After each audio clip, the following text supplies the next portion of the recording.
Hello, ladies and gentlemen. It's time for part 3 of daily number 501. It's going to be a very swift segment because I'm about to go off to metadating, the episode or the wonderful romantic video game show that I'll be plugging at the end. For now, let's stay on topic where we're talking about this whole notion of adjustment in the context of going mech. In part 1, we saw the motivating game where Morrow lost super quickly. Tried two aggressive variants that had sort of success.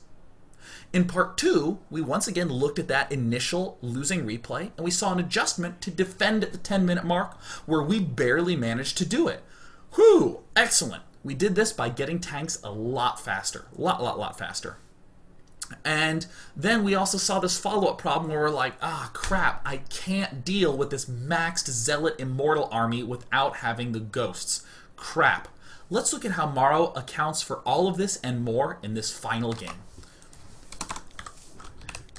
where Morrow truly destroys his opponent.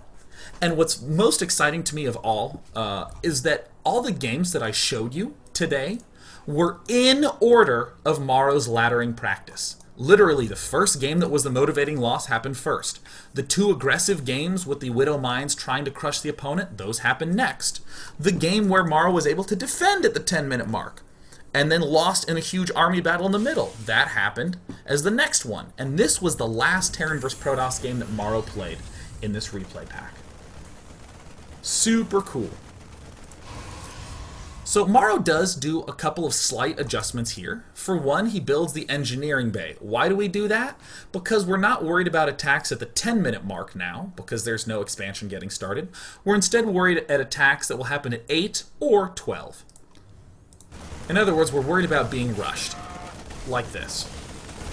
So Morrow does some excellent micro. I mean, I did that really quickly, but that was incredibly good. As it turns out, Morrow is getting Dark Templar rushed, but Morrow gets a sense of when these nexuses go down, and this will allow him to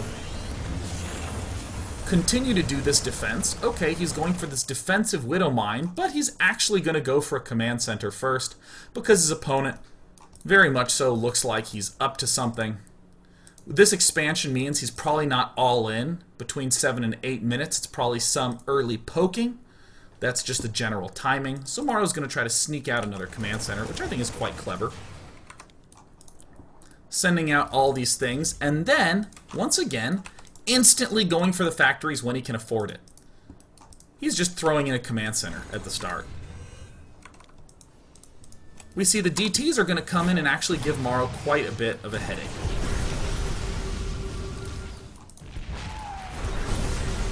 And he ends up killing him. Alright, cool. Now, I say headache not just because it killed off a couple of workers, not an astounding amount, but we've wasted 3 scans. We've also delayed our tank production, but this is where I want to emphasize concepts over everything. He's getting the tanks as fast as humanly possible because we just suffered some DT harassment and because we see this triple expansion thing. We know that we're not going to be under attack for a while. But still, the cool wiggling around that Morrow did with this, the marine defense at the start, the spider mines going out, the engineering bay block at the expansion, all of these contributed to Morrow's knowledge that he was going to be safe at that 10-minute mark. Still getting the tanks as quickly as possible and favoring that tank production first, and then following it up with the armories. They're either here or here. I can't remember where he places them. There's some stuff going on the minimap, which I'm going to be ignoring. But again, yeah, there it is. The armory's happening last of all. Now, another cool thing, whoopsie daisies, that happens at the 10-minute mark, that's kind of, this is, I would describe as an education provided by those very early aggressive games, where Morrow is having the opportunity to go, hey, maybe I can actually make a push here. Perhaps if his siege tank research was done earlier, he could have sieged up here and really done work here. But even so, look at this cool little play that we see Morrow do. Burrows the Widow Mines, does damage, runs up here, and actually has a Widow Mine on hold position right here that he uses to pick off another Stalker. So in the units lost tab, there's a lot that's been lost for Platori. So Morrow pulls back, and as he pulls back to safety, he goes back into doing his usual mixture of the armory, this core mix of factories, and this orbital. And I want to note how cool everything that we just saw was. Did the same opening that was working for him in the previous game, but because this DT harass, and because he saw all the stuff at the front, or he saw the 3 expansions, damn it, I'm going to say it one more time. Because he got hit with the DTs and saw this triple Nexus play from Platori, he was able to go, oh, okay, I don't need tanks quite as quickly. I can go for an expansion, but I'm still going to get the tanks as fast as possible. I'm still going to favor tanks before upgrades. Great. And then instead of going straight into the upgrades, he was able to identify from those aggressive games, oh, well, this is about how much damage that the spider mines can do. And I'm not going to be passive the way I was in the last game, where I let my opponent just build up the huge max zealot immortal army that gave me trouble. I'm going to hit him a little bit earlier.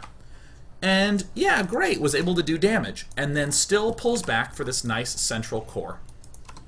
The other thing that I thought was sexiest of all, the Viking starport play happens before the big old flood of factories.